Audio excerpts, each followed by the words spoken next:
18 June 2023-এর সকাল 9:30 5 জন মানুষ এই সাবমেরিনে বসে সমুদ্রের নিচে যায়। মানুষগুলো টাইটানিকের ধ্বংসস্তূপ দেখতে যাচ্ছিল, যেটি আজ থেকে প্রায় 100 বছর আগে সমুদ্রে ডুবে গিয়েছিল। এটি একটু বেশি এক্সপেন্সিভ আর এক্সট্রিম ছিল। সাবমেরিনে বসা একজন ব্যক্তি প্রায় 3 কোটি টাকার মতো খরচ করেছে কয়েক ঘন্টার ট্যুরের জন্য। এই ট্রিপ এতটাই এক্সপেন্সিভ হওয়ার কারণ ছিল টাইটানিকের অবস্থান। কারণ টাইটানিক সমুদ্রের অনেকটা গভীরে ছিল, 3810 মিটার গভীরে, মানে পানির প্রায় 4 কিলোমিটার গভীরে। এই যাত্রায় মোট 5 জন মানুষ ছিলেন। তাদের মধ্যে প্রথম ছিলেন ব্রিটিশ নাগরিক হারমিসন, দ্বিতীয় নম্বরে ছিলেন স্টকটন রাশ, তৃতীয় নম্বরে ছিলেন পল হেনরি, আর সর্বশেষ ছিলেন পাকিস্তানের বিজনেস টাইকুন শাহ দাউদ এবং তার ছেলে সুলাইমান।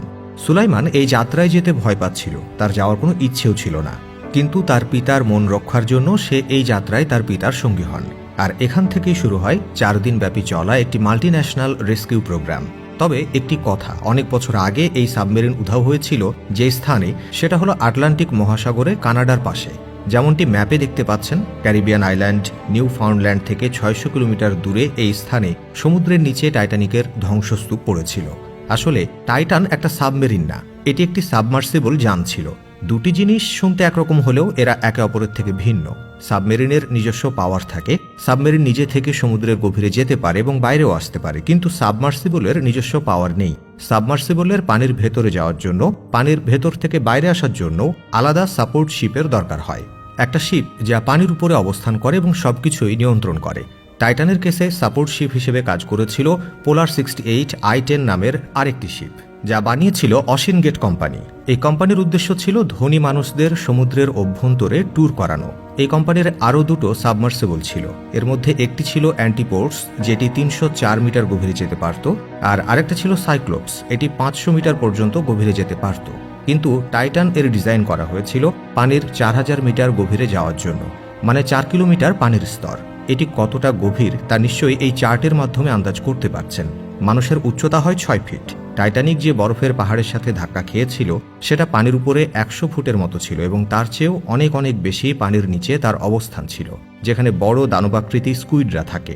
এবং আরও ভেতরে গেলে একটি মিডনাইট শুরু হয়, যেখানে কোনো প্রকার আলো পৌঁছাতে পারে না, সবদিকে শুধু অন্ধকার। পানির তাপমাত্রা এখানে 4 ডিগ্রি সেলসিয়াস পর্যন্ত নেমে যায়। আমরা যদি ধীরে ধীরে আরও নিচে নামতে থাকি, তাহলে শেষ পর্যন্ত 12,500 ফুটে গিয়ে পৌঁছাবো, যেখানে পড়ে আছে টাইটানিক। আর পানির নিচে তখন প্রেশার অনেকটাই বেশি, প্রায় 6000 PSI এর মতো।